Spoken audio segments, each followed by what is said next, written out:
Cybersecurity experts are urging the public to be aware of cybercrime during the lockdown. They say online scams could increase as employees are forced to work from home. Let's find out now how you can protect yourself and the company you work for with Simon Coleman. He is the executive head of SHA, Specialists Underwriters, and he joins us via Skype. Mr. Coleman, thank you very much for your time. So what are the risks to business at this time of the lockdown when people have to do their work via the digital platform? Yeah, good morning. And I think, cyber criminals have been a thorn in our side long before the pandemic. So, they're always looking for, they're opportunists. So they're always looking for a gap where they can exploit weaknesses in the system. And of course, there's no better time than when there's a global crisis on the go. So you've got people that would normally be working in relatively secure environments from a technology perspective. And now they're working from home, which means, it's all very unfamiliar. Often people are taking shortcuts, looking for ways to get the job done that might not necessarily be allowed when they're in the office. Yeah. And even in big companies, this is becoming a problem.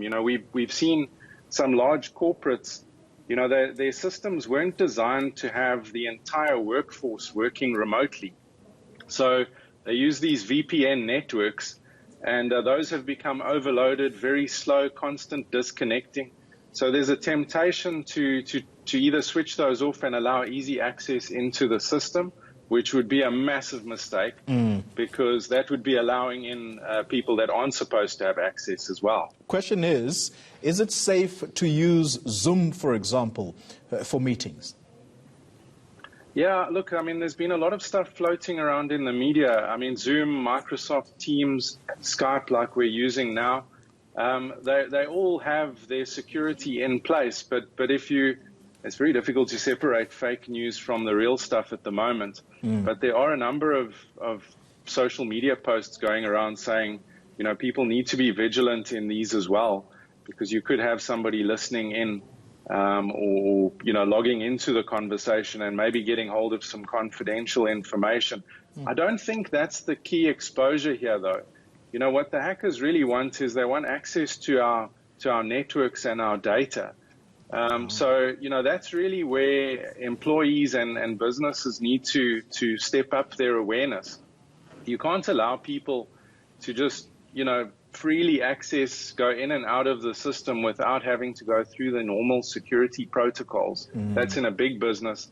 And in a small business, I think business owners need to make sure that their employees are aware of the risks of clicking on links, phishing attacks. Yeah. They're not in regular contact with each other, so they really are more exposed than they would be normally. Yeah.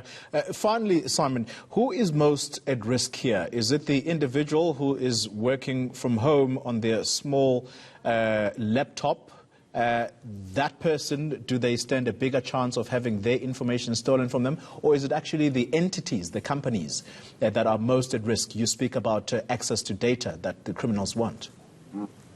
Yeah, look, the individuals and SMEs are more subject to what we call ransomware. So that is where your data is basically locked up until you pay a relatively small sum of money to get the decryption code. That's a risk there. For big business and larger companies, the risk is somebody gaining access to the network without the proper authorization and then downloading or interfering with that data. And those issues can all be dealt with appropriate security. Even at home, you can download a McAfee or a Norton's antivirus software, which would give you more protection than the free stuff that often people download from the internet thinking that they've got protection.